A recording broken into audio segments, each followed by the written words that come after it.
You go Very ahead. good. You guys, apologetic arena and grafted. You guys go ahead and give the rules as you want. I'm gonna. You don't need to do that. It's okay. Let's just get into the conversation. It's okay. Brother, Yes. brother, So brother. Again, are you slow? Did you hear what I just Wait, said? what? I said Yeah, I heard you. that the moderators are going to get into how they want to do this. That wasn't me saying Superman Dawah. You tell us how it's gonna go now. Are you? okay. Or did you take your medication today? No, I didn't. Yeah, that's clear.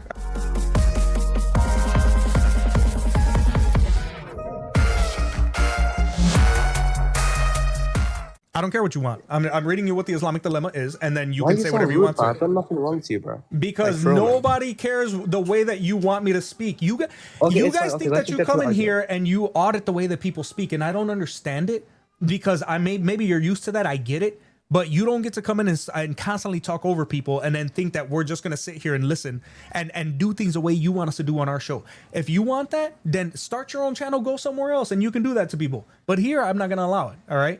So Can I say something? Of course, Grafted. Go ahead. This guy, sorry for cutting everything, Maverick. This guy's being a little bit obtuse. Yeah, he is. And I'm going to call this out because Mandawa, you came in going, I baked every. While that was being addressed, you were like, let's move on. I have something to talk about. Yep. You wanted to talk about the Islamic dilemma. And then you know what it is because you've heard Maverick speak about it. You know what the debate brief is. Yep. Now you're asking him to press for a claim. And I know why you want to do that. It's because you want to ask for substantiation. But it seems like you're the one who wants to make a claim. So why don't you just make the claim? Let's just get into it. Right. So again, I'm going to ask you, don't talk, just listen. And then when I'm done, you can talk for as long as you want. As a matter of fact, I have what I consider two very high integrity moderators, the Apologetic Arena and Grafted Apologetics. Okay. I'm going to read to you what it is, and then I'm going to let them set it up how they want. I don't even care how they want it. All right. So at the end of the day, this is what it is. The Islamic dilemma refers to a theological and epistemological inconsistency within Islamic claims about the Bible and the Quran. The dilemma arises when Muslims affirm that the Bible was originally a divine revelation from Allah, such as the Torah given to Moses and the gospel given to Jesus, yet simultaneously argue that the Bible has been corrupted. This creates a problem when the Quran itself affirms the authority, clarity, and preservation of the previous scriptures. So that is the guise under which we will be discussing the Islamic dilemma. You go ahead, you guys, apologetic arena and grafted. You guys go ahead and give the rules as you want. I'm gonna. You don't need to do that. It's okay. Let's just get into the conversation. It's okay. Brother, Yes. brother. Again, are you slow? Did you hear what I just Wait, said? what? I said I heard you. that the moderators are going to get into how they want to do this. That wasn't me saying Superman Dawah. You tell us how it's gonna go now. Are you? okay. Or did you take your medication today? No, I didn't. Yeah, that's clear. All right, go ahead. You guys, let us know how it's gonna go, man. How about 3-minute opening statements each, 2 minutes for rebuttal, and then another 2 minutes for cross-exam? Sure. Superman Dawah, you go first. Yeah, okay. Wait, you want me to give an opening statement? Okay. I'm gonna show how stupid Brother Maverick is because he doesn't understand the distinction between the Injil, meaning the spoken word which was given to the prophets from Allah, and the physical book, which is going to be, of course, grapheme, as he said before as well. Yeah, so Brother Maverick, I'm going to show you how slow you are, and also I'm going to ask you some questions and justifications upon to your claims when it comes to the Islamic dilemma itself. You would have to prove that it's an authority in the sense of course, holistically being an authority, not generally being an authority in the sense of, for example, prophecies, etc., because we can grant that. Third of all, Sister Maverick, we're going to discuss. Let's think. We're going to, because you made another claim that again Muhammad is going to be a false prophet. You would have to again show me another justification. Next claim, by the way, it's going to be an internal critique, just to make that clear. So no running to an external critique as you do circular. No, we're not doing that. Okay, it's an internal critique. That's all I need. Thank you very much. I'm just checking. You sure you want to concede the rest to be 2 minutes? You still have 2 Yes, minutes of course, left. bro. That's all I need to know, bro. That's all I need to say, bro. Because I'm gonna bake him anyways. Okay, bro. Go for it. No, it's all good. I'm just giving you the courtesy. No, don't worry. It's okay. You still have It's some. okay. Okay, cool. Yeah, go for me. It's okay. All right, is it my turn? Your time starts now, then. All right, 3 so minutes. we're gonna get one thing straight when talking to Superwoman here. The entire dodge that the Injil, being just some mystical spoken word that disappeared into the clouds, is nothing but an idiotic retreat from the clear meaning of the Quran. Now, I didn't speak when you were speaking, so shut your damn mouth. I'm not speaking. All right, I don't want to hear you at all. I'm not speaking. Now, again, Superwoman here decides that he thinks that the Injil is this mystical thing that disappeared, absent any historical evidence whatsoever. Okay. Now, here's the problem with that. The clear meaning of the Quran, it makes it known that those were the gospels that were had by the Christians. The same ones had back then are the same ones that we have now. So here's why none of what this clown just said gets him out of the problem. First, the Quran directly affirms the scriptures that were in the possession of the Jews and the Christians in Muhammad's own time. Surah 543 literally says, but how do they make you a judge while they have the Torah, in which is the judgment of Allah? The Christians are told, let the people... Good job, mama. The Christians were told, let the people of the gospel judge by what Allah has revealed therein in 547. There's no asterisk there from this clown. They just want you to believe that that's what it is. There's no hint that this is about some lost oral Injil that nobody's ever seen, which again is only made by clownish Muslim apologetics such as this one, right? Allah is talking about the actual physical books that those communities had in the 7th century. Secondly, classical Muslim scholars, including Ibn Kathir and Al-Tabari, never argued that the Injil and Torah referred to some mysterious spiritual message distinct from the written text. Ibn Kathir says explicitly in his tafsir of 547 that the gospel here is what the Christians possessed. Al-Tabari says in his tafsir of 544 that Jews should judge by the Torah which they had. If you want more, Al-Qurtubi also confirms this in his tafsir that these verses are about the books present among the people of the book at the time, not some lost text from heaven, which again, this clown continues to want you to believe, right? Now, about the Islamic dilemma.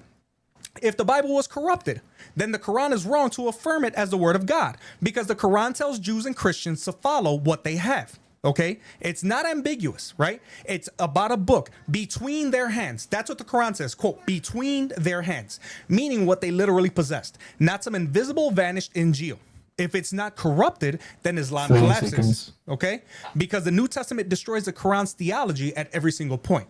Jesus' divinity, death, resurrection, you name it. So to sum it up for this fool, the spoken word versus book distinction doesn't exist in your own sources. Your tafsirs, your Quran, and your hadiths all confirm that the Torah and the gospel in question are the actual books present in the 7th century. And every time you try to wiggle out of it, it just shows how pathetic you are. You just dig the hole deeper, because the Quran hangs its own authority on books that it claims to affirm, but which completely refutes its theology. That's what's the funniest part about it. So do I get to ask him questions now? No. 2-minute rebuttal. Both sides. Wait, and then classic 2-minute exam after rebuttal? that. Oh, 2 wait, minutes of 2 minutes, rebuttal 2 minutes and 2 minutes rebuttal? of class exam. Yes, you have 2 2 minutes minutes to of class refute exam, his okay. claims, as he has 2 Okay. minutes to refute your claims. And then Yeah, you it's can fine, ask yeah. questions thereafter for 2 Yes. minutes. It's fine. There's no claims which I made in my opening statement, but it's okay. Yeah, again, so he quoted chapter 5, verses 43, where it says, but how is it that they come to you for judgment while they have the Torah, in which is the judgment of Allah, yet they turn away after that? They are not believers. Again, this is like the worst argument you could possibly ever have. Okay. First of all, you said it's about the Christians, which is a lie. It's talking about the Jews. Okay.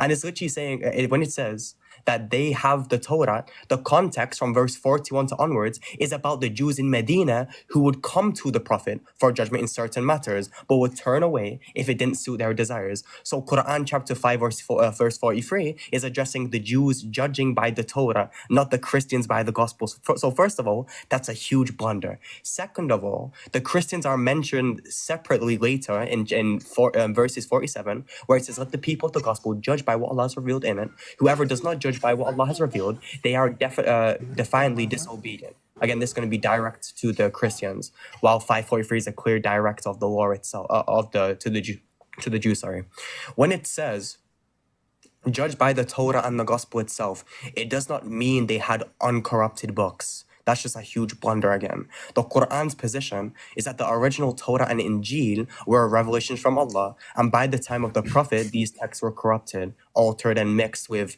man-made additions, as we can see in chapter 2, verses 79, and chapter 3, verses 78. Just like our earliest Mufassir, Ibn Abbas, also affirms that, again, the Jews distorted the words of Allah.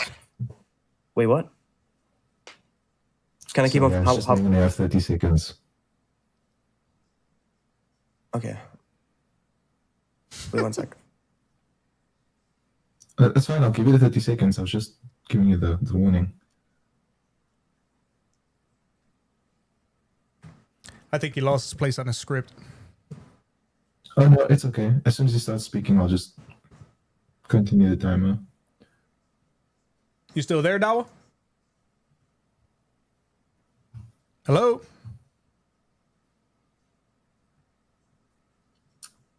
The sound is up, ladies and gentlemen. You guys see? Imagine he went out of TikTok. No, I think he went away. Superman Dawah runs away. What a shock. And to make it absolutely clear, Grafton, and I'm not asking you as I'm just asking you, when I gave my original rebuttal, was I not absolutely clear when I made the distinction between 543 for the Jews and 547 for the Christians? I was very clear about that, was I not? Yeah. That I thought I was. I'll be impartial. No. I know. I'm not asking you. No, I'm not asking you to make a ruling. I'm asking you, did you guys hear when I made it clear that there was a distinction between both sides for the Jews and the Christians being affirmed by the Quran? I did make that distinction, did I not? Okay. So I just want to make that clear because this guy came in and made it known that it was a blunder, but the only blunder was his inability to listen, which is typical for Muslim apologetics. This is Your Mind on Islam.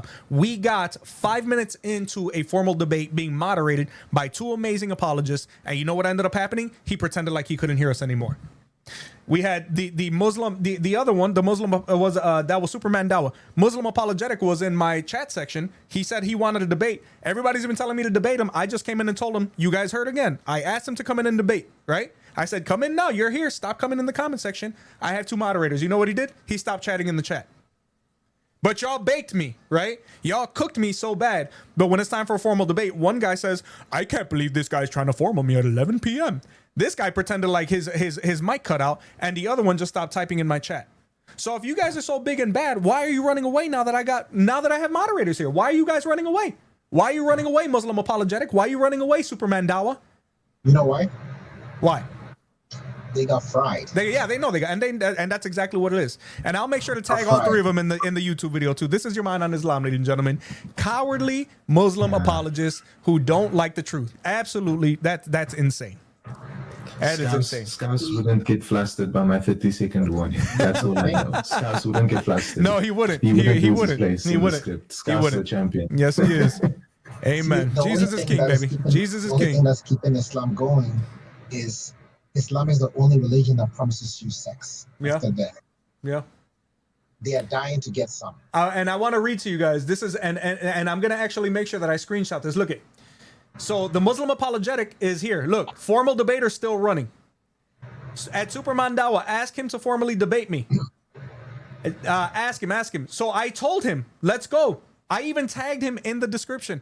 I said, come in and formally debate. It's on stream. And guess what? He stopped chatting. They both got fried. And you know what's even funnier? Muslim Apologetic literally ripped my entire YouTube video, uploaded it to his own channel, and did nothing but put his own intro in front of it. And then again, you're gonna have your side saying you won, and you're gonna have my side saying I won. There's that I expect, but don't sit there and pretend. Do not sit there and pretend like in your own mind you actually think you won. You know for a fact your audience is gonna say whatever you want them to say. You know why? Because that's Your Mind on Islam, ladies and gentlemen.